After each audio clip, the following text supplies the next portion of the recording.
ಮಾಡಲೇಬೇಕು. ಕಾಣೆಯಾಗಿದ್ದಾರೆ.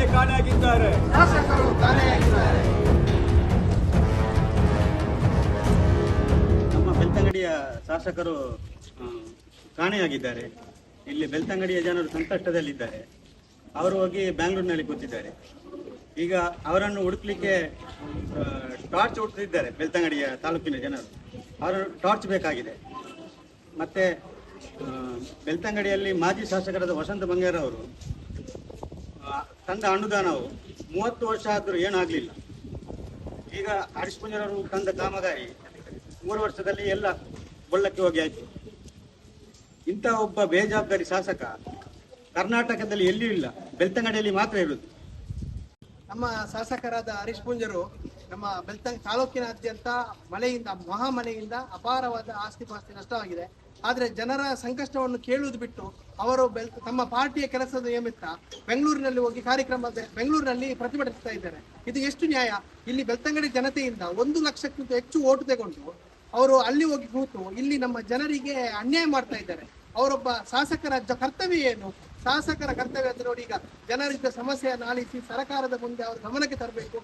ಇಲ್ಲಿ ಆಸ್ತಿ ಪಾಸ್ತಿ ನಷ್ಟ ಆಗಿದೆ, ಎಷ್ಟೋ ಕಡೆ ಮನೆ ಗುತ್ತಿದೆ, ಗುಡ್ಡ ಗುತ್ತಿದೆ, ರಸ್ತೆ ಮೋರಿ ಸಂಖ್ಯೆ ಎಲ್ಲ ಬಿದ್ದು ಹೋಗಿದೆ. ಇದನ್ನು ಸರಿಪಡಿಸುವವರು ಯಾರು?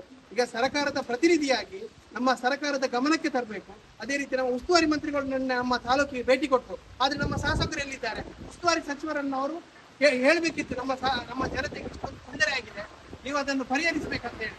ಅದನ್ನು ಅವರು ಮಾಡುವುದು ಬಿಟ್ಟು ಒಬ್ಬ ರೌಡಿ ಶೀಟರ್ ಪರವಾಗಿ ಪ್ರತಿಭಟನೆ ಮಾಡಿ ಅಲ್ಲೊಂದು ಕೇಸ್ ಹಾಕಿಸಿಕೊಂಡಿದ್ದಾರೆ. ಇದು ಎಷ್ಟು ಸರಿ? ಅದು ಅವರಿಗೆ ಸರಿ ಅನಿಸ್ತದ? ಇಲ್ಲಿ ಜನರಿಗೆ ಒಂದು ಸ್ಪಂದಿಸಿ ಈಗ ನೋಡಿ, ನಮ್ಮ ರಕ್ಷೀಶ್ವರ ಸರ್ಕಾರದ ಪ್ರತಿನಿಧಿ MLA ಅಲ್ಲದಿದ್ರು ಕೂಡ ಸರ್ಕಾರದ ಒಬ್ಬ ಎಲೆಕ್ಷನ್ ನಿವೃತ್ತಿ ಅನ್ನೋ ಉದ್ದೇಶಕ್ಕೋಸ್ಕರ ಪ್ರತಿ ಗ್ರಾಮಕ್ಕೆ ಭೇಟಿ ಕೊಟ್ಟು ಜನರ ಸಂಕಷ್ಟವನ್ನು ಪರಿಹರಿಸಲಿಕ್ಕೆ ಪ್ರಯತ್ನ ಮಾಡ್ತಾ ಇದ್ದಾರೆ. ಅದಲ್ಲದೆ ನಮ್ಮ ಉಸ್ತುವಾರಿ ಮಂತ್ರಿಗಳು ನಿನ್ನೆ ಅವರ ರಿಕ್ವೆಸ್ಟ್ ಮೇರೆಗೆ ನಿನ್ನೆ ನಮ್ಮ ತಾಲೂಕಿಗೆ ಭೇಟಿ ಮಾಡಿದ್ರು. ಆ ಭೇಟಿ ಮಾಡಿದಾಗ ನಾವೆಲ್ಲ ಸೇರಿ ಅವರಿಗೆ ಕೆಲವೊಂದು ಮನವಿ ಕೊಟ್ಟಿದ್ದೇವೆ. ಸರ್ಕಾರದ ಗಮನಕ್ಕೆ ಅದನ್ನು ತರ್ತೇವೆ. ಆದಷ್ಟು ಹಣಕಾಸಿನ ನೆರವನ್ನು ನೀಡ್ತೇನೆ ಅಂತ ನಮ್ಮ ಉಸ್ತುವಾರಿ ಸಚಿವರು ನಮ್ಮ ಹತ್ರ ಹೇಳಿದ್ದಾರೆ. ಬೆಳ್ತಂಗಡಿ ತಾಲೂಕಿನಲ್ಲಿ ಪ್ರಕೃತಿ ವಿಕೋಪದಿಂದ ಅತ್ಯಂತ ಹೆಚ್ಚು ಮುನ್ಸೂಚನೆಯಿಂದ ಅತ್ಯಂತ ಹೆಚ್ಚು ಅಪಾರ ಹಾನಿಯಾಗಿದೆ. ಮನೆಗಳಿಗೆ ಇರ್ಬೋದು, ಕೃಷಿ ಇರ್ಬೋದು, ಸಾರ್ವಜನಿಕ ರಸ್ತೆ ಇರ್ಬೋದು, ಇದೆಲ್ಲ ಹಾನಿ ಇರುವಾಗ ನಮ್ಮ ಬೆಳ್ತಂಗಡಿಯ ಶಾಸಕರು ಫಲಾಯನವನ್ನು ಮಾಡಿದ್ದಾರೆ. ಸುಮಾರು 1 ಲಕ್ಷಕ್ಕಿಂತ ಮೇಲ್ಪಟ್ಟವರಿಗೆ ಮತ ಹಾಕಿ ಗೆಲ್ಲಿಸಿದ್ದಾರೆ. ಕನಿಷ್ಠ ಸೌಜನ್ಯಕ್ಕಾದರೂ ಒಂದು ಮನೆ ಭೇಟಿ ಕಾರ್ಯಕ್ರಮ ಅಥವಾ ಕೃಷಿ ಆಂಧ್ರ ಭೇಟಿ ಕಾರ್ಯಕ್ರಮ ಮಾಡಲಿಲ್ಲ. ಒಂದು ಸಮಯದಲ್ಲಿ ಅವರು ನಮಗೆ ಹೇಳ್ತಾ ಇದ್ರು, ಕಾಂಗ್ರೆಸ್ ಕಾರ್ಯಕರ್ತರು ಟಾರ್ಚ್ ಹಾಕಿ ಹುಡುಕಬೇಕು. ಈಗ ನಾವು ಅವರನ್ನು ಎಲ್ಲಿ ಟಾರ್ಚ್ ಹಾಕಿ ಹುಡುಕೋದು? ಸಂಪೂರ್ಣವಾಗಿ ನಮ್ಮ ಶಾಸಕರು ಕಾಣೆಯಾಗಿದ್ದಾರೆ. ನಮ್ಮ ಬೆಳ್ತಂಗಡಿ ತಾಲೂಕಿನ ನಮ್ಮೆಲ್ಲರ ನಾಯಕರು, ಸನ್ಮಿತ್ರರು, ನಮ್ಮ ಮಾರ್ಗದರ್ಶಕರಾಗಿರ್ತಕ್ಕಂಥ ರಕ್ಷೀಶ್ವರ ಅವರು ಈ ಬಡ ಜನರ ಸೇವೆಯನ್ನು ಮಾಡುತ್ತಿರತಕ್ಕ ರಾತ್ರಿ ಹಗಲೆನ್ನದೆ ಅವರ ಕಾರ್ಯಕರ್ತರನ್ನು, ನಮ್ಮ ಕಾರ್ಯಕರ್ತರನ್ನು ಸೇರಿಸಿಕೊಂಡು ಎಲ್ಲ ಅಧಿಕಾರಿಗಳ ಜೊತೆ ಸಮಾಲೋಚನೆ ನಡೆಸಿ ಬಡವರಿಗೆ ಸಾಂತ್ವನ ಹೇಳುವಂಥ ಕಾರ್ಯಕ್ರಮ ಮಾಡ್ತಾರೆ. ಪ್ರತಿ ರಸ್ತೆ ಹಾನಿಯಾದ ಮನೆಗಳ ಪ್ರದೇಶಕ್ಕೆ ಭೇಟಿ ಕೊಡ್ತಾ ಇದ್ದಾರೆ. ಅವ್ರ ಜೊತೆ ನಾವು ಕೂಡ ಇದ್ದೇವೆ. ಆದರೆ ಅವರೊಂದು ಮಾತು ಇತ್ತೀಚೆಗೆ ಹೇಳ್ತಾ ಇದ್ರು, ಬೆಂಗಳೂರಿನ ಅವರು ಬಂದು ಇಲ್ಲಿ ರಾಜಕೀಯ ಮಾಡ್ತಾರೆ. ಈಗ ಬೆಂಗಳೂರಲ್ಲಿ ಯಾರು ಇರೋದು? ಬೆಂಗಳೂರಿನವರು ಇಲ್ಲ, ನಮ್ಮ ಕ್ಷೇತ್ರದಲ್ಲೇ ಮೊತ್ತ ಮೂಡಿದ್ದಾರೆ. ಅವರನ್ನು ನಾವು ನಮ್ಮ ಶಾಸಕರಾಗಿ ನಾವು ಗೆಲ್ಲಿಸಿದ್ದೇವೆ. ಅವರೀಗ ಬೆಂಗಳೂರಲ್ಲಿ ಆರಾಮವಾಗಿ ಒಬ್ಬ